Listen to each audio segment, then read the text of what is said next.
Hola, ¿qué tal? Saludos para todas, para todos. Bienvenidos a otra sesión más de este quinto Congreso Internacional sobre Transformaciones en las Administraciones Públicas. Tengo el gran placer de compartir nuevamente espacio con la querida colega y compañera Amanda Paola Vargas, con quien estamos haciendo una actualización, una renovación de una hermosa ponencia que tuvimos ya hace un lustro, en el 2021, sobre gestión cultural. Bienvenida, Paola, muchas gracias por aceptar esta invitación. Querido Edison, de verdad es un placer estar de nuevo en este Congreso Internacional. Muchas gracias por la invitación. Para nosotros es un placer que pues, tengamos esta oportunidad de hablar este tema tan interesante. Ahora esta actualización del tema que estamos haciendo la hemos titulado tentativamente Entre el algoritmo y el territorio, nuevas dinámicas de gestión pública en la cultura, en entornos comunitarios y tecnologías emergentes. Pero bueno, es un título tentativo, vamos dialogando sobre las cosas que han pasado estos 5 años. Para quienes no conocen a Paola, bueno, ella es la directora y fundadora del Festival Internacional de Jazz de Villa de Leyva y ha hecho mucha trayectoria, ha sido secretaria de Cultura y Turismo en Tunja, trabajó como en el Ministerio de Cultura de Colombia, bueno, una larguísima trayectoria con la cual, bueno, ha tenido múltiples experiencias, aprendizajes, así que bueno, esperamos aprender mucho. Queríamos preguntarte para empezar, estás allá desde Villa de Leyva, un poco sobre esa trayectoria, esa experiencia que has tenido, cómo se ha traducido como en la práctica esa idea de gestión cultural allá en territorio, en Villa de Leyva y en general en los distintos lugares donde te has desempeñado. Pues mira, Edison, yo comencé mi actividad como gestora cultural precisamente acá en este lugar. Villa de Leyva es un monumento nacional en Colombia, es un municipio muy importante, pues por todos los acontecimientos que ocurrieron durante las batallas libertadoras y las luchas de independencia, y ha tenido una relevancia muy importante. En este momento es tal vez la segunda ciudad más importante a nivel de desarrollo turístico en el país. Y también es un crisol de diferentes culturas. Viven acá personas de diferentes lugares del mundo y por supuesto colombianos que le apuestan al arte y a la cultura. Y desde la sociedad civil se han generado muchos movimientos muy interesantes que han permitido el desarrollo de diversas áreas artísticas: la literatura, las artes plásticas, el cine y por supuesto la música. Con todo este acervo cultural que traemos desde Villa de Leyva, y como con esa inspiración y aspiración fundamos el Festival de Jazz en el año 2011, y desde allí, eh, aunado a mi carrera de base, que es administración pública, comencé una ruta muy interesante hacia la gestión cultural. Entonces, de un lado, los elementos técnicos y teóricos de la academia, desde la perspectiva de la gestión cultural y de los procesos comunitarios en algunos casos, o de los artistas que como sociedad civil organizada han generado diversos proyectos. Muchas gracias. Bueno, yo no nombré efectivamente toda tu hoja de vida, eres también profesora, especialista en gestión cultural de la Universidad del Rosario, y has articulado como esos tres mundos, ¿no? El trabajo en la gestión estatal, el trabajo en la academia y el trabajo con la fundación de Villa Jazz Festival. ¿Qué diferencias hay en esos tres ámbitos de trabajo? ¿Cómo se complementan o qué dificultades hay para integrarlos? ¿Nos puedes contar un poco como de esos tres universos híbridos? ¿Cuál te gusta más trabajar? ¿En la academia, en la fundación, en el Estado? ¿Dónde? Los tres son apasionantes, querido Edison. De verdad ha sido una fortuna que mi desarrollo profesional ha estado permeado de todos esos espacios en donde uno puede entender la cultura y entender la gestión y la gerencia de la cultura desde diferentes perspectivas para poder tomar decisiones cada vez más asertivas. Por supuesto, si tú estás del lado de la sociedad civil o de una organización, entidad sin ánimo de lucro, necesitas entender la lógica de cómo está funcionando el Estado, de cómo accedes a las convocatorias, cómo funcionan los presupuestos, cómo se desarrollan las políticas públicas. Igual, cuando estás adentro del Estado, pues necesitas esa perspectiva de lo local, de lo territorial, entender la manera como funciona organizacionalmente la cultura, que es distinta de cómo funciona la administración pública. Mientras la administración pública es jerárquica y piramidal, la gestión cultural es horizontal, funciona en red. Entonces, cuando tú trabajas del lado del Estado, pues tienes que tener muy claro cómo se dan las dinámicas de trabajo en la gestión cultural para poder interactuar con los agentes de la cultura en los territorios. Pero cuando tú estás del otro lado, también tienes que saber cómo se gestionan adentro los procesos. Y por otro lado, desde la academia, pues es muy importante tener la perspectiva de estos dos mundos, porque eso es lo que tú estás transmitiendo. En la Universidad del Rosario, que es donde estoy trabajando actualmente en la maestría en gestión cultural, imparto un curso donde estamos analizando todas las tendencias de la gestión cultural para las organizaciones. Y en ese sentido, pues es bien relevante porque vienen estudiantes tanto del sector público como del sector privado, artistas y no artistas, que están haciendo procesos en las artes y en la cultura.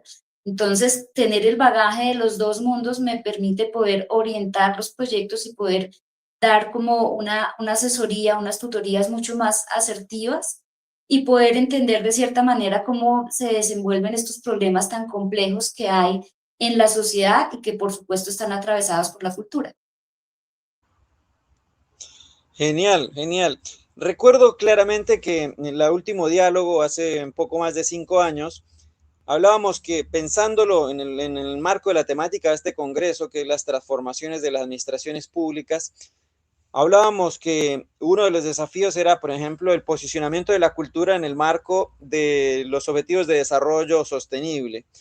Pero de esa época hasta acá, no solamente que yo diría que mantiene un poco la vigencia de esta preocupación de la incorporación de la cultura, sino que se han agregado otro tipo de preocupaciones por el tema de las inteligencias artificiales y los algoritmos y todas estas transformaciones tan aceleradas que hemos tenido en cuanto a la producción automatizada de contenidos. Desde la posición de donde estás, ¿cómo has visto la evolución de este tipo de procesos durante los últimos 5 años? Bueno, creo que me acabas de lanzar dos preguntas y quiero ir como por partes. Vamos a desglosar un poquito esto. Primero, en el contexto internacional están ocurriendo cosas muy interesantes. El Mundial fue este año o a finales del pasado en Barcelona, comienzos de este año en Barcelona, pues precisamente la reunión de todos estos gestores y agentes culturales a iniciativa de la UNESCO y de muchos países que están trabajando precisamente en la perspectiva de que cuando se haga esta revisión de los objetivos de desarrollo sostenible, la cultura sea tenida en cuenta dentro de uno de esos objetivos, no como algo transversal, sino como algo fundamental. Nosotros, por ejemplo, desde Villayas entendemos el concepto de sostenibilidad de una manera integral, ¿sí? No se trata solo de pensarse en una sostenibilidad o económica o ambiental, también hay que pensar en la sostenibilidad del talento humano. Y eso está atravesado tanto por los gestores culturales que hacemos parte del proceso de creación del evento, como de los artistas, de los jóvenes talentos que están en formación, de las audiencias y de los públicos que están llegando a acercarse a la práctica musical que nosotros promovemos, que es el jazz.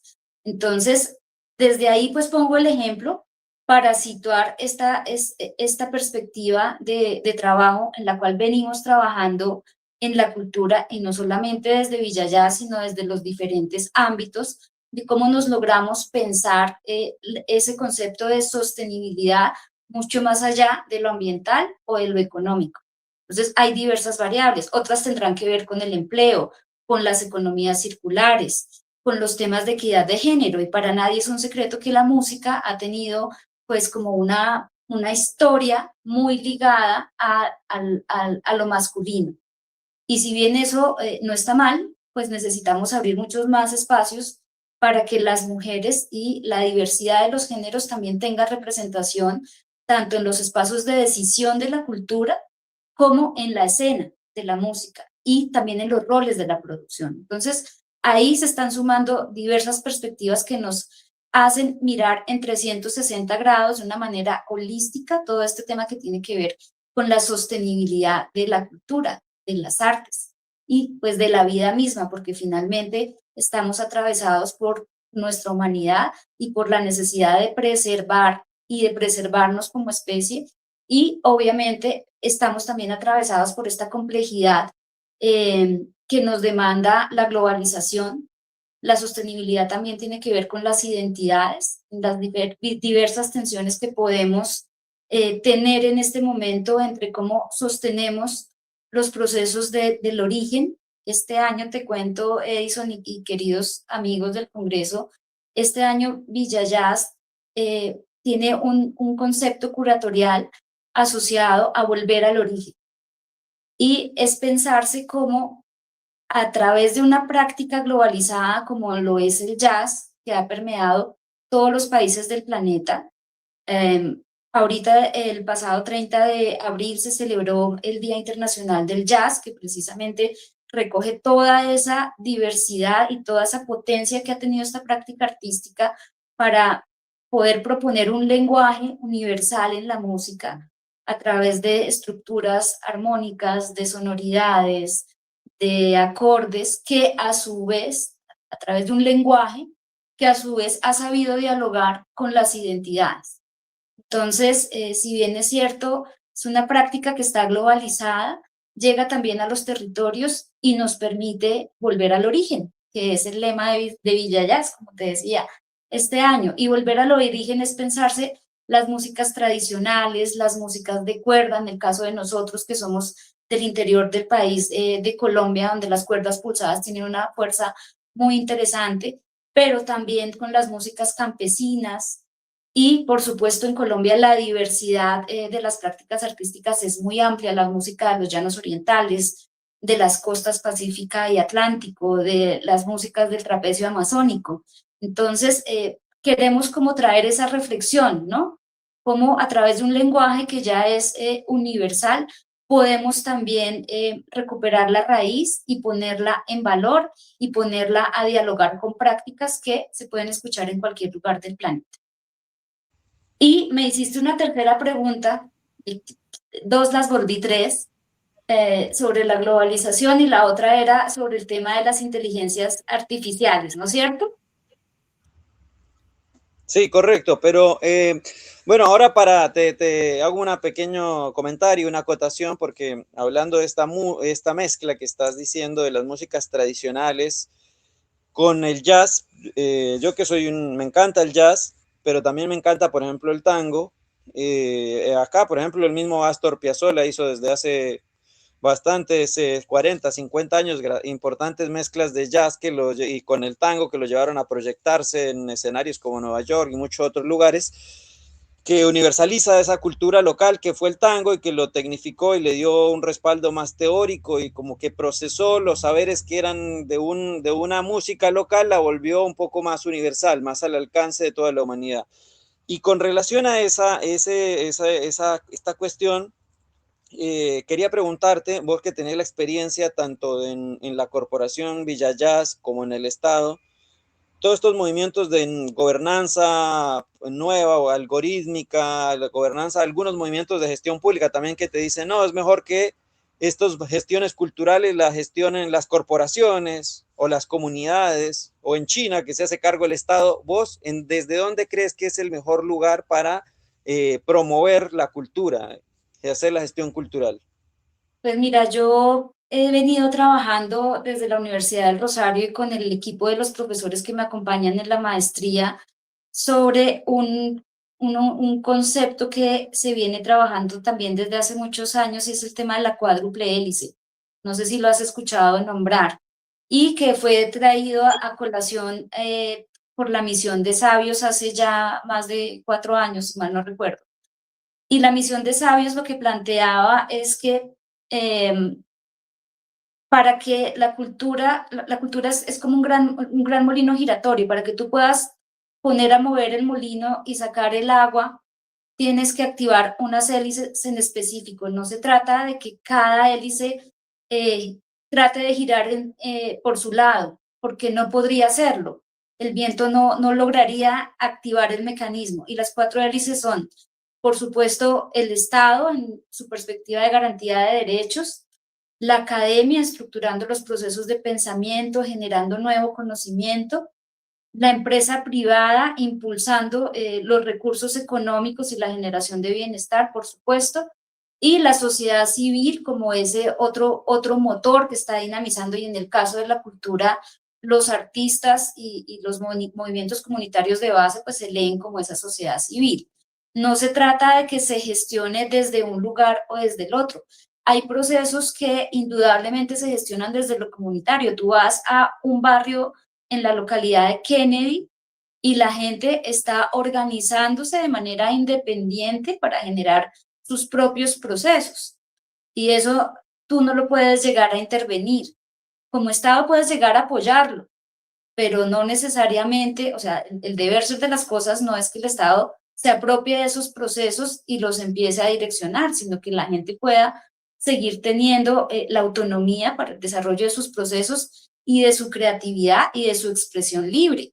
Si tú lo miras acá en Villa de Leyva, los movimientos, por ejemplo, de los artistas plásticos, ellos venían trabajando en un proceso con un espacio en colaboración con la administración municipal. Hubo un momento en que se fractura ese proceso y pasaron, no sé, más de 8 años, y hasta este momento la misma fuerza de la organización de la sociedad civil, de los procesos comunitarios que ellos mismos están generando, están logrando que se vuelvan a reactivar galerías y otros espacios alternativos, pero también que se sigan adelantando procesos en los que las organizaciones de base dialogan con el Estado para generar, por ejemplo, procesos de formación o exposiciones colectivas donde invitan a participar a todos los artistas que hay en el medio. Lo que no ha sido tan claro tampoco es la manera como se involucran los privados en un contexto tan local como Villa de Leyva, muchas veces a través de patrocinios, como lo estamos haciendo a través de Villa Jazz.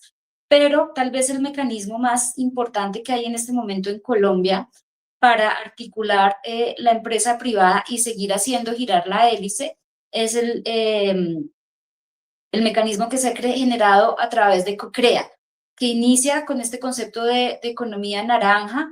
En este gobierno hay una transición fundamental que me parece importante no dejarla pasar, porque el nombre del ministerio cambia, pero no solo cambia, sino que cambia completamente la perspectiva de entender la cultura. Pasa de ser el Ministerio de la Cultura o el Ministerio de Cultura a ser el Ministerio de las Culturas, las Artes y los Saberes. Entonces, ahí pone al Estado en una tensión mucho más grande, porque lo obliga no solo a pensar en una cultura oficial que se promueva desde el Estado y desde la oficialidad, sino en las culturas, en la diversidad que reconoce la Constitución de 1991, que nos habla de lo plural. Un corte, me Bueno, sale aquí una cosa que dice error en la grabación. por ahora acá nos continúa normalmente, todo normal.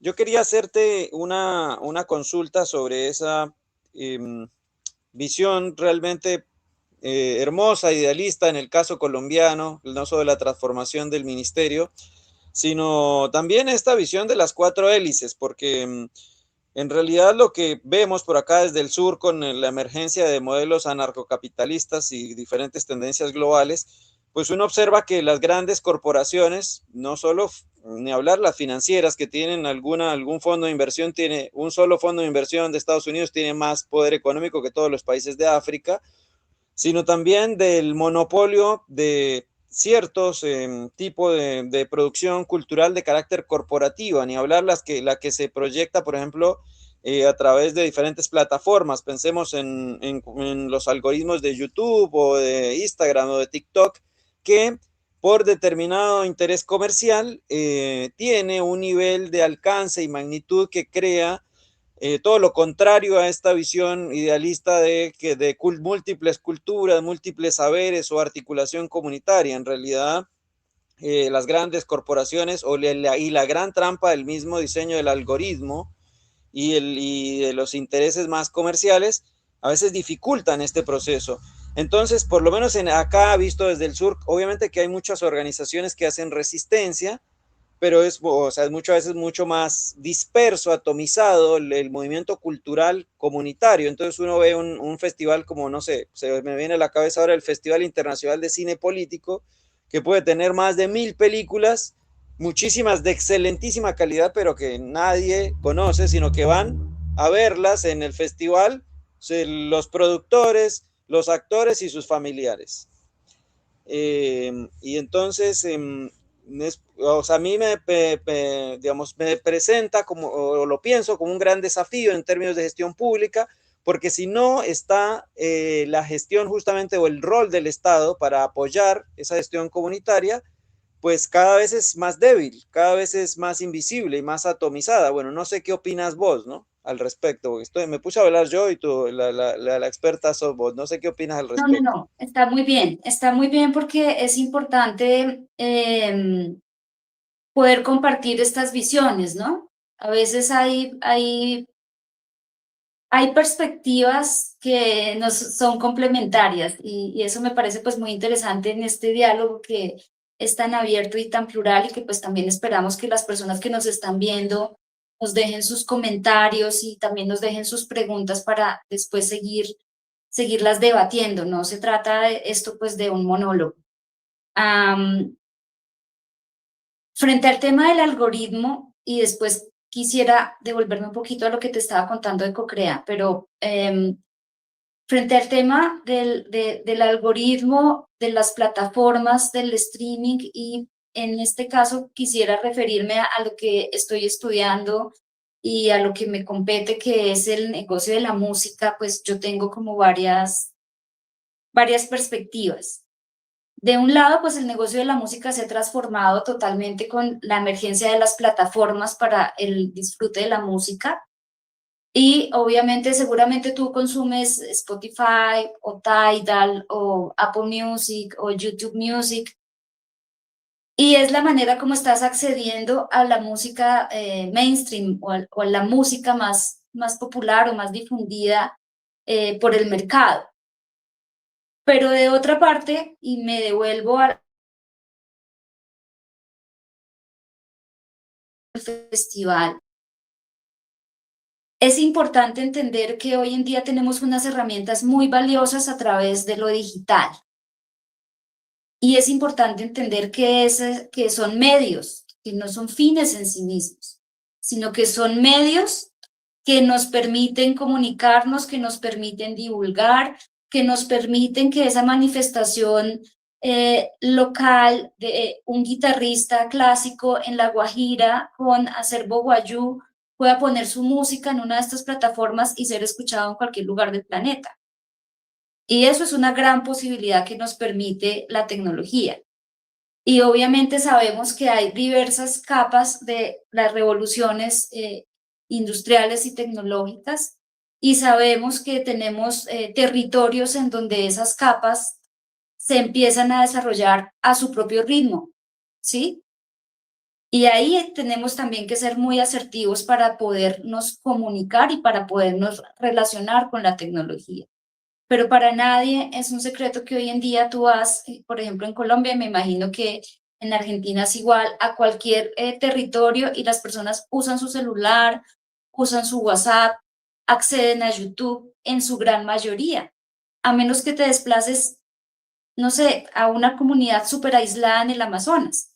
Yo el año pasado estuve en el Amazonas y tuve varias conversaciones con docentes de establecimientos educativos y una de las grandes problemáticas es que tienen acceso al dispositivo, pero muy pocas herramientas para saber cómo aprovecharlo de una mejor manera posible en beneficio de la defensa o de la defensa no, porque creo que eso no les interesa, como de la preservación y ni siquiera como del fortalecimiento de las identidades y de sus prácticas artísticas y culturales que preservan. Entonces mira que ahí hay diversas capas. Hay unas capas eh, a través de las cuales tú accedes a contenidos altamente sofisticados en estas plataformas y conoces a Taylor Swift. y es la artista más importante en este momento, con no sé cuántos miles de millones de reproducciones en streaming, con unos conciertos absolutamente costosos, con una estrategia de merchandising. La industria, por ejemplo, discográfica, el año pasado, en los años recientes, se ha disparado la producción de vinilos, de discos de vinilo, y en Estados Unidos esa industria está jalonada por los discos de esta artista, y si uno mira las cifras, tiene 10 versiones distintas de artículos de lujo del mismo disco, y esto jalonó exponencialmente la producción de vinilos, pero hay una capa muy pequeña, un porcentaje muy pequeño de eso que se está produciendo, que corresponde a otras músicas. Y eso no quiere decir que la música de ella sea la única que se escuche en el planeta.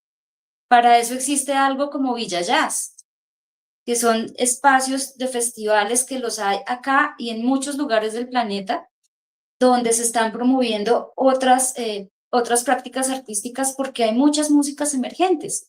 Y hoy en día la misma tecnología te permite tener un estudio de grabación en casa y tener, a través de las inteligencias artificiales, muchas herramientas, ya sea para crear música, que eso está en proceso de regulación y tiene unas complejidades y unos retos bastante grandes en este momento, para la industria no tanto, sino diría yo para los artistas, para los músicos, pero también te da otras herramientas para que tú mismo, sin tener que entregarle tu material a una mayor, a una disquera multinacional, puedas generar tus propios discos como independiente, puedas hacer tus propias grabaciones, ser el dueño de tus masters y mantener tu independencia creativa a través de las herramientas que te está dando la tecnología. Entonces, en ese sentido, por eso te decía que hay como una diversidad de capas, tanto de la persona común y corriente que accede a los contenidos a través de las plataformas, donde si tú tienes una curiosidad, puedes encontrar infinidades de contenidos.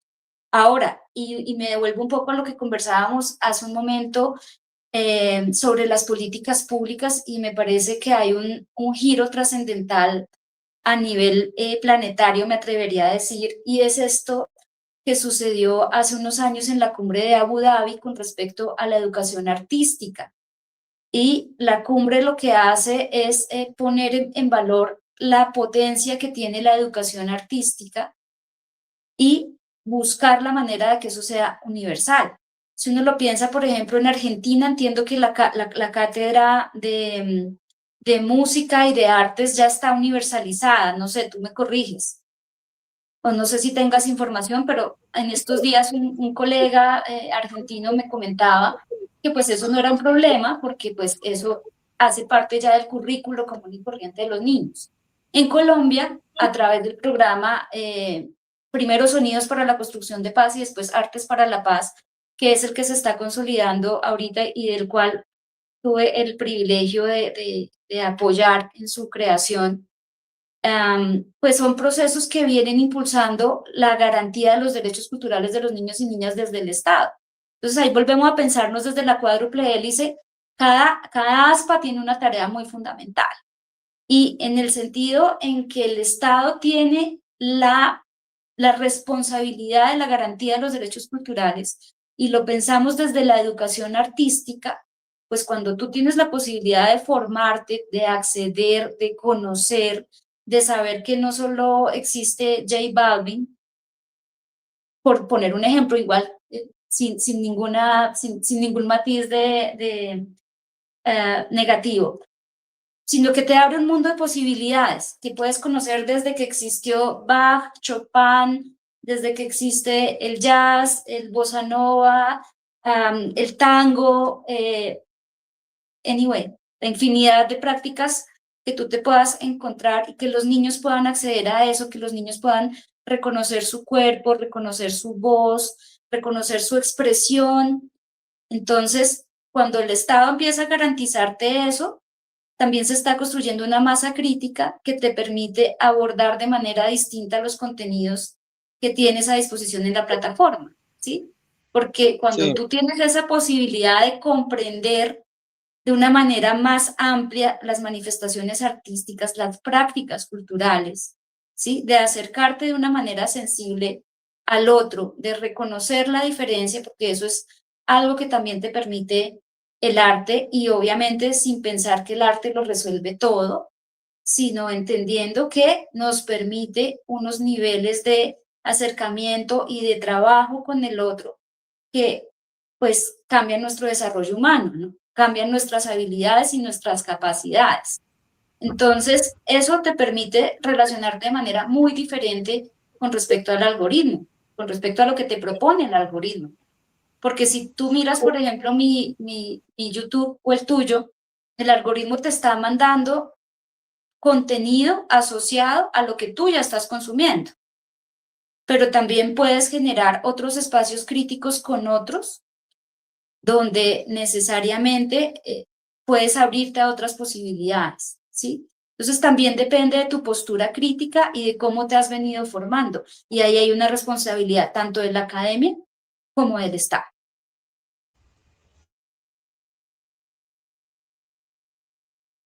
No te escucho. Ahí está, ahí.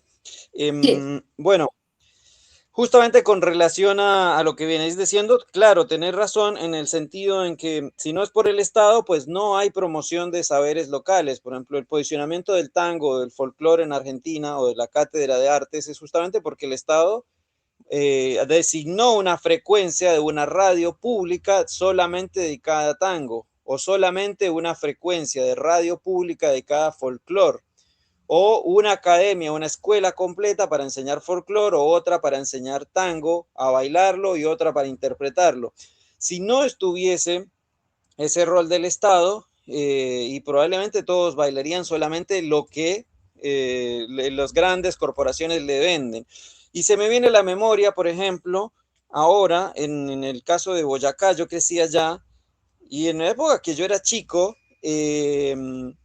no estaba la radio, no existía la radio pública del departamento, que creo que es 95.6, que tiene toda una oferta muy polifacética, variada. En mi infancia estaba cooptada eran actividades comerciales, entonces recuerdo que había una que era, por ejemplo, Radio Recuerdos, y lamentablemente lo que proponía era lo que más se vendía, entonces vos escuchabas todo el día rancheras y corridos prohibidos, que era la música de moda traída de México y no había ningún tipo de intervención si no está el papel del Estado haciendo esta orientación, dando el espacio para que experimentes artísticamente o dando el espacio para que escuches lo nativo o para que haya una academia y se escriban libros sobre la técnica del tango, de cómo leer el tango. Yo creo que allá, bueno, ha habido avances, hay una ya radio pública que efectivamente promueve algunas cosas locales, pero no he visto todavía que, o no sé, capaz que me equivoco, por ahí vos me corregís, es más una pregunta, capaz que ya hay academias que estudien desde una manera más, digamos, científica o técnica, por ejemplo, los acordes del requinto y las variaciones posibles para volverla una música más universal. No sé si exista una academia en términos musicales o una academia de danza que diversifique las formas expresivas del cuerpo a través de esas ondas sonoras. No sé si exista, porque si existe, maravilloso. Si no existe, son oportunidades, me parece a mí, porque eso es lo que pone en valor y sobre todo diversifica y te hace que la gente tome conciencia del mismo capital cultural que tiene dentro de su cotidianidad. Y con relación a eso, yo me refería al tema de la regulación, porque claro, yo no estoy de ninguna manera en contra de las plataformas, porque son herramientas, son ventanas de oportunidad, y que están al alcance de cualquier persona, son opciones que antes no tenían, pero el hecho de que estén en la mano, por ejemplo, de personas como un Elon Musk, que si tenés determinado pensamiento te bloquea, no te permite comunicarte, o tampoco el otro extremo, solo una corporación, pero el otro extremo, el Estado chino, que no te permite acceder, no sé, a Facebook, ¿no? Entonces, ninguno de los dos extremos está bueno, ni que la corporación o que el Estado lo monopolice, pero lo que yo veo es un proceso más a nivel global, yo veo más, o sea, yo veo bastante monopolización de muchas cosas, o no sé qué opinas con estas dos cosas que te digo con relación a la academia, en el caso de Boyacá, de la sonoridad tradicional de Boyacá, capaz que ya existe o no, ¿Y vos qué opinas? ¿Te gusta más la idea de que Elon Musk o el Estado chino, alguno de los dos modelos, regule el flujo cultural? Demasiadas preguntas, querido. Demasiadas preguntas. Ahí me lanzaste un universo gigante. A ver, si se me pasan, tú me las organizas y me las vuelves a hacer, pero me encanta este nivel al que hemos llegado en la conversación. Yo, como les contaba, trabajé en la estructuración del programa Sonidos para la Construcción de Paz, que tal vez es el programa de gobierno más importante que ha habido en la historia de este país con respecto al desarrollo de la música. Y el programa arrancó pensándose en la necesidad de llevar formación artística a establecimientos educativos de la mano del Ministerio de Educación, pero desde la concepción del programa nos dimos cuenta que para que eso pudiera funcionar teníamos que activar todo el sistema. Para que tú puedas garantizar educación pública en un establecimiento educativo, pues tienes que formar a los músicos para que lleguen allá. Entonces tienes que mirar cómo funciona toda la cadena de valor para que tú puedas lograr eso. Entonces, en ese sentido, cuando se inició la estructuración del programa, se pensó en su momento, y este fue un aporte muy importante de una de las personas que más impulsó el programa, que fue el maestro Jorge Zorro. Él tenía una perspectiva muy enfocada hacia el dominio de la técnica de los instrumentos en la música clásica, o en lo que denominamos la música clásica, porque obviamente si tú dominas un instrumento al nivel que lo hace un músico clásico, pues eres un gran músico. Pero como recuerden que estamos parados en el contexto del Ministerio de las Culturas, las Artes y los Saberes, no se puede hablar desde el fortalecimiento de una sola práctica artística, de una sola aproximación a la música. Entonces hubo una resistencia de la sociedad civil y de los diferentes subgrupos de la música organizados, y ahí se generó un movimiento muy importante y una tensión muy grande frente a la estructuración del programa, donde dijeron, espere un momento porque acá no solo vamos a enseñar música clásica, aquí hay que enseñar músicas tradicionales, aquí hay que darle un espacio a las músicas originarias, a las músicas de bandas, a las músicas urbanas alternativas e independientes, dentro de lo que también está el jazz, pero también está el rap, pero también está el rock, pero también está el hip hop, pero también puede estar el reggaetón. Y tú encuentras en Colombia cosas tan maravillosas como un grupo que está en San Onofre, Sucre, haciendo una cosa de fusión entre bullerengue y rap, y se llama Bullen Rap. Entonces, ¿tú cómo manejas esa complejidad? Porque es un programa que nace del Ministerio de Cultura uniendo esfuerzos con el Ministerio de Educación, y tiene un impacto nacional, y no puedes generar un discurso único. No puedes decir, ah, no, es que entonces ahora todos vamos a estudiar cuerdas pulsadas. No, tienes que reconocer la diferencia y tienes que abrir el espacio, tienes que abrir el compás para que todos los actores se sientan reconocidos en la diversidad de sus prácticas artísticas. Y eso es una función fundamental del Estado, porque ahí estamos garantizando también la libertad de expresión y la libertad del desarrollo de la personalidad. Entonces, tampoco se valdría que solo enseñáramos a bailar cumbia, ¿sí? O solo ballet clásico. Y fue una tensión muy importante y muy grande que se dio al interior del ministerio, se resolvió a través de muchas mesas de trabajo lideradas en un primer momento por el coordinador del grupo de música, por el maestro Jorge Sosa, obviamente con la orientación del maestro Jorge Zorro y de todo el equipo técnico que estábamos detrás acompañando el proceso. Y lo que hace Sonidos para la Construcción de Paz es generar unas rutas de experiencias artístico-musicales, donde se recogen 10 posibilidades que son posibles de ampliarse o que son posibles de mezclarse entre sí, porque no quita que una orquesta sinfónica o una banda sinfónica monten repertorio de música tradicional o de jazz o de rock sinfónico, de cualquier manera puede suceder todo eso. Entonces, eso para traerte a colación que la postura personal y la postura que se tradujo también en una postura institucional es en que hay que reconocer esa diversidad de las prácticas y que los procesos pedagógicos también tienen esa responsabilidad. Y otro punto muy importante, y trayendo a un autor que creo que trabajamos hace algunos años tú y yo, a Tonucci, y al reconocimiento de los derechos y de la expresión libre de los niños y de su propia capacidad de decidir sobre sus procesos, sobre la planificación y sobre también sus gustos.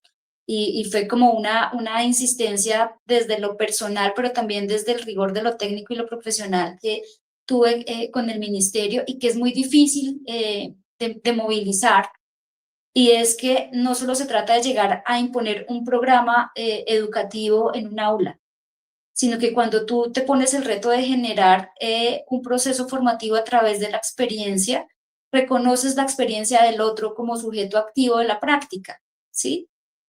Entonces, cuando llega no es un docente es el que contrata el Ministerio de Educación e imparte la clase. Nosotros apostamos por generar la figura del artista formador y del sabedor. Entonces, en el proceso de formación no solo se incluyó al que tenía título profesional, sino al empírico, que muchas veces viene de una tradición de familia que ha recibido la práctica de generación en generación, muchas veces mediante la oralidad o mediante la misma práctica en sí misma, en un contexto no desde la perspectiva artística, sino desde lo cultural, asociado a la cosmogonía, a la ritualidad, a la ancestralidad, a las costumbres. Entonces, ahí hubo un giro fundamental también en términos de política, y es en ese contexto que nos da el Ministerio de las Culturas, las Artes y los Saberes, en esa mirada amplia de reconocimiento, poner en valor también a los sabedores. Y eso también los pone en tensión a ellos, porque cuando tú planteas una estrategia pedagógica que te dice esto es un proceso de generación de experiencias donde reconoces al otro, no solo vas a llegar al aula a escuchar lo que dice el sabedor sin la posibilidad de decir nada, sino que esta estrategia pedagógica te exige que tú tengas que consultar al niño, que tú tengas que preguntarle qué práctica artística quieres desarrollar. Y eso de cierta manera es utópico, porque está atravesado también por una estructura jerárquica que es la misma escuela, regentada por el rector, que es finalmente quien tiene la última palabra de todos los procesos que se desarrollan en ese ámbito educativo y en ese microcosmos educativo. Y encontramos que había espacios de establecimientos educativos cerrados, donde tú cierras la puerta del colegio y lo que sucede allá se vuelve casi como en una caja negra para uno, pero está todo regido por esa estructura jerárquica del rector, la coordinación y todo este esquema educativo que hay a su interior. Pero también encontramos otras tipologías de colegios.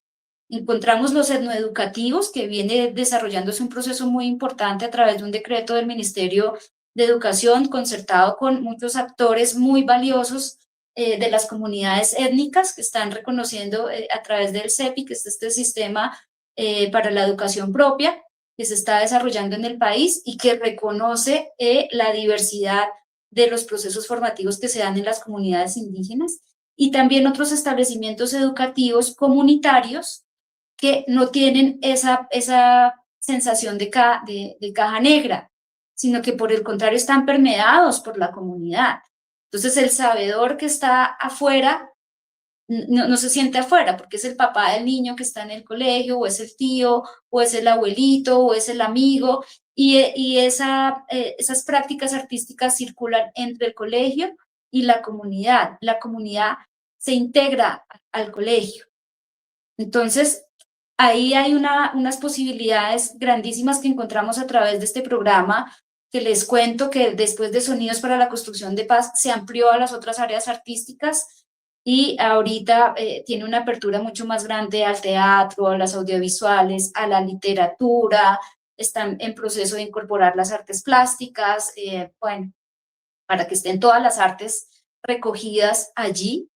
Y es un paso fundamental desde la política pública del gobierno en Colombia. El año pasado se aprobó a finales de año la ley Artes al Aula, que es la que va a garantizar que haya educación artística en todos los establecimientos educativos.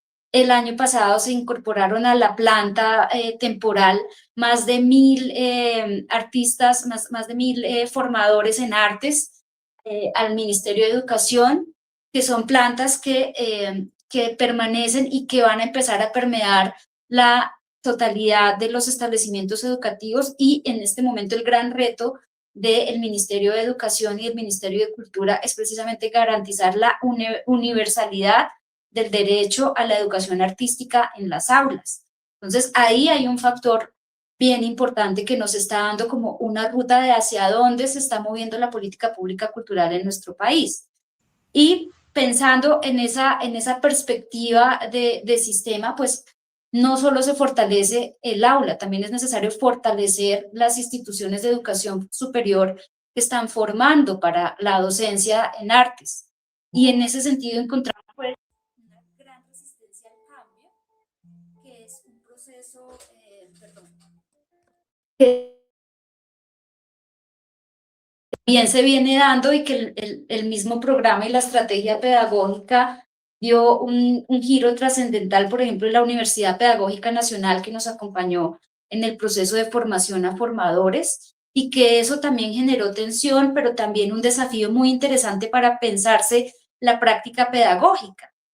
Y es cuando tú le dices al docente o al formador, tú no tienes la última palabra en el proceso de formación, tienes que escuchar al otro como su par y reconocerlo, porque el niño también viene con un acervo, con un constructo cultural aprendido de su familia y de su entorno social, que lo puede poner a disposición de la comunidad de práctica. Entonces, ahí hay una parte que es una ruptura en la forma tradicional en cómo nos fue enseñada las artes. Si tú lo piensas en términos de la música, pues fue una cosa también violenta, ¿no? Con los niños y las niñas, que en su momento, en mi caso, que estudié en un conservatorio en la ciudad de Tunja, pues fue una práctica para las generaciones anteriores mucho más violenta que para mí, pero que en este punto, y tú 30 años después, todavía no se ha transformado completamente. Y ahí hay una gran tensión y una necesidad de transformación de la academia para poder brindarle herramientas suficientes a los pedagogos que están en formación para salir a formar a las nuevas generaciones de artistas y de gestores culturales. Esa es una parte que me parece pues bien importante, como traerla a colación y poderla como poner sobre la mesa del debate, ¿no? Porque hay que mover toda la estructura para que esto siga circulando, y en el sentido de que necesitamos seguir generando esa masa crítica, que le llegue el algoritmo pero diga, ve, esto está interesante, o programemos el algoritmo para que me lleve a otros lugares o a otros caminos, ¿no? Y Muchas gracias por... preguntas, ¿no? Sí, no, muchas gracias. Muy interesante la experiencia. Yo creo que es muy valiosa. Creo que ese es el camino a seguir. Es algo contracorriente. Creo que es algo que ocurre en América Latina, en Colombia principalmente, quizás en México, porque no es algo hegemónico. Una experiencia muy interesante y muy agradecidos porque la compartas con nosotros. No quiero abusar mucho de tu generosidad ni quitarte todo el tiempo, pero sí quería hacerte otro comentario con relación a eso, porque me hace pensar muchas cosas, toda esta experiencia que nos comentas, sobre todo con relación a lo comunitario y con relación a los autores. Ahora vos nombraste un autor, pero que me hizo repensar en otros, me hizo pensar en Freire, pero principalmente en Fanon, que eran autores que reflexionaban como su propia condición, y todo esto que vos nombrabas de la promoción, del diálogo de saberes, de las prácticas en lo local, me parece algo maravilloso y que falta no solo en la cultura, sino por ejemplo en el deporte. Ahora se me ocurre, por ejemplo, el tema del fútbol, ¿no? Que la gente está acostumbrada a ver el partido de fútbol y ponerse en la camiseta, pero por ejemplo en mi pueblo no había ni siquiera una cancha de fútbol, ni siquiera un potrero para ir a correr tras una pelota, que ese como, sería como el equivalente en el deporte de la imposibilidad de ejercer una práctica deportiva o de experimentar qué actividad o qué sentir que puedo tener en la adolescencia, principalmente todo esto que nos hablabas de las escuelas. Y se me ocurre ahora que pasa como varias comidas también que son inducidas. Por ejemplo, acá les gustan mucho los amargos y se dice, bueno, los gustos son adquiridos, son aprendidos. Y yo pensaba en mi pueblo, donde por ejemplo no hubo ni fútbol, ni ninguna academia, ni de jazz, ni de música, sino que escuchábamos todos Radio Recuerdos u otra emisora. Y uno veo ahora a mis compañeros y yo creo que coincido en que ellos adquirieron ese gusto, escuchan esa música por inercia y ojalá espero que ese programa que vos nos estás contando les esté llegando a ellos o a sus hijos y puedan experimentar otros sonidos y otras formas culturales, porque creo que eso fortalece la democracia y fortalece lo comunitario y fortalece también el desarrollo de las capacidades individuales. Pero hay muchos desafíos, por ejemplo, yo pienso allá en ese lugar donde todavía hay, digamos, se siguen una, dos, tres emisoras, ¿no? Y hay lugares premodernos y a veces solamente llega lo distinto el que tiene el suficiente presupuesto para llegar con la publicidad. O bueno, ahora esta experiencia maravillosa que nos contás con ese programa que ojalá tenga continuidad en el tiempo, ¿no? Pero yo pensaba este tema de lo comunitario en el sentido en que, como para ir cerrando y no abusar de tu confianza, si las comunidades no tienen mucha resistencia, por ejemplo, a estas cosas que pueden ser diferentes y que por ahí por desconocimiento no les gustan. A veces hay prejuicios y dicen, no, pero van a enseñarlos a tocar un instrumento y de eso no van a vivir en la vida, o no sé, o diferentes tipos de resistencias culturales también a la diversidad. No sé si ahí dentro de ese programa o dentro de tus prácticas en la docencia en la Universidad del Rosario o en Villayás, eh, que conozcas, no sé, metodologías o juegos pedagógicos como para reducir a veces esas resistencias a lo desconocido. El que solo quiere bailar cumbia, que vea un poco de otra cosa, o el que solo quiere ballet, acepte el saber popular. Como no sé si qué estrategias pedagógicas hay dentro de ese programa o dentro de los otros espacios que vos conoces, para que las personas estén más predispuestas a ese diálogo y al pluralismo epistémico, también podríamos llamarlo, y al pluralismo de saberes y sentires, que me parece fundamental, porque uno puede tener 20 plataformas disponibles y todos los programas del Estado, pero si está negado, cierra los ojos y se tapa los oídos, pues y se niega a dar un paso del nuevo baile, pues es más difícil, ¿no? ¿Cómo uno obliga a esa persona que se encierra en ese ostracismo sobre su caparazón, sobre lo que ya le es conocido, familiar y no quiere saber nada más? Pues yo creo que ahí está el reto pedagógico, por eso te decía que hay un trabajo bien importante que hacer desde los mismos procesos de formación pedagógica en las entidades de educación superior, porque muchas veces es el mismo docente o es el mismo artista formador el que tiene esa resistencia. Entonces yo creo que primero hay que trabajar en esa etapa, porque si tú como formador no tienes esa apertura, pues difícilmente lo vas a poder transmitir.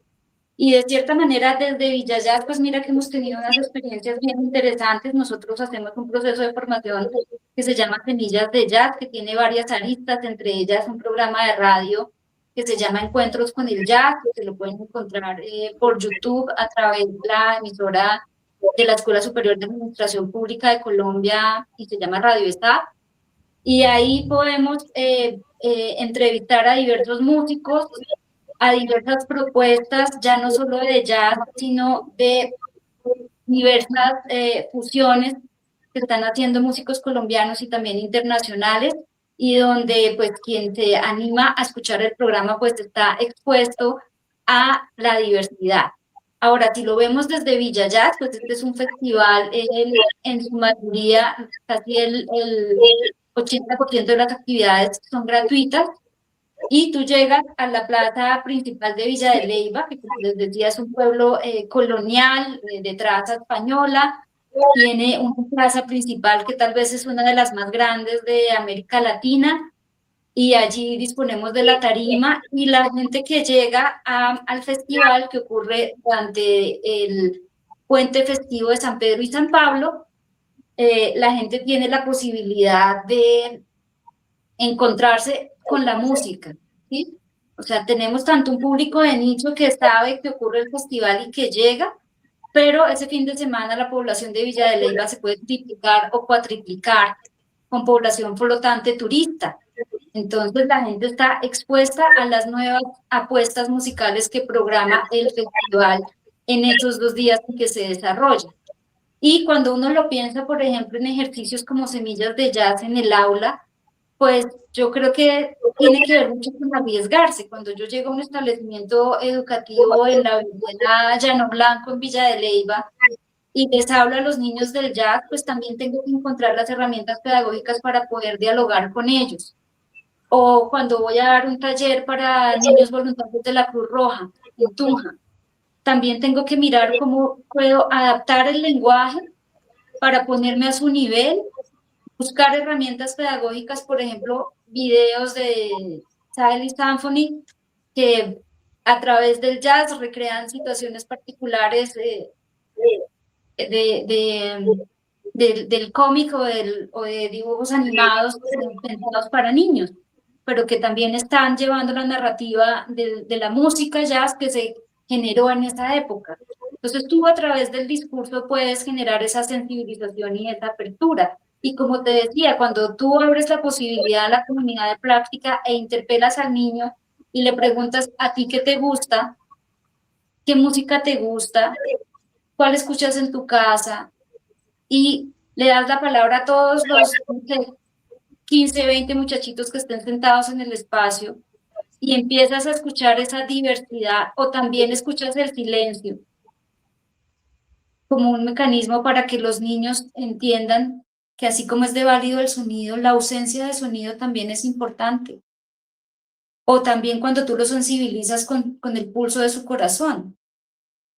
Entonces hay muchas herramientas pedagógicas desde lo psicosocial, desde lo psicoafectivo, que tú también puedes poner al servicio de ese trabajo pedagógico con los niños y las niñas y dinamizar los procesos. Entonces, Artes para la Paz yo creo que ha marcado un hito en Colombia, devolviéndome a este proceso que es tan importante y que tiene tanta relevancia en nuestro país, en Colombia. Y, por ejemplo, cuando uno habla con los formadores y con los sabedores, ellos cuentan sus experiencias, son experiencias que no solo atraviesan a los niños, sino atraviesan al artista formador y a la comunidad educativa. Entonces, el solo hecho de dinamizar ese espacio de formación artística está generando unos cambios bien interesantes, pero por supuesto, importantísimo poner el acento en la formación de formadores. Muchísimas gracias, Paola. Vamos cerrando por acá, muy agradecidos por comentarnos esta maravillosa experiencia. Para quienes nos vean y después nos lean también, los invito a que consulten no solo el video de la vez pasada, sino sobre todo el libro. Fue uno de los capítulos que más recepción positiva y consultas tuvo, el diálogo que tuvimos con Paola hace 5 años en un congreso, creo que fue el primero, de transformación en administraciones públicas, la gestión cultural. Muy interesante, los formatos de diálogo suelen tener muy buena recepción, las transcripciones, sobre todo después en la consulta en el libro también. Así que invitadísimos bueno, nos sigamos escuchando, nos sigamos leyendo. Ha sido una magnífica oportunidad, un diálogo muy placentero, de verdad, mucho aprendizaje, con una experiencia maravillosa, única, y con toda la trayectoria que tenés, con toda esa experiencia y conocimiento. Muchísimas gracias. Esperamos seguir dialogando a futuro. Gracias por tu tiempo, por la generosidad de compartirnos tu conocimiento, tu experiencia. Como siempre, un placer. Muchas gracias, querido Edison, y a todos los colegas que hacen parte de este Congreso de Administración Pública. Un saludo muy especial desde Colombia. También los invitamos a Villayas Festival, que este año se va a llevar a cabo del 25 al 29 de junio, y pueden seguirnos a través de nuestras redes sociales en @VillayasFest para que se enteren también de toda esta movida artística y cultural. Este año tenemos invitados de Chile, de México, de República Dominicana y por supuesto todo el talento colombiano puesto en la tarima del festival. Edison, muchísimas gracias. De verdad creo que mirando en retrospectiva de hace 5 años acá, pues han habido cambios significativos en la gestión de la cultura y qué bueno tener esta oportunidad, este espacio para poderlo compartir contigo y con todas las personas que siguen el Congreso. Un abrazo cariñoso. Abrazo para vos, muchísimas gracias.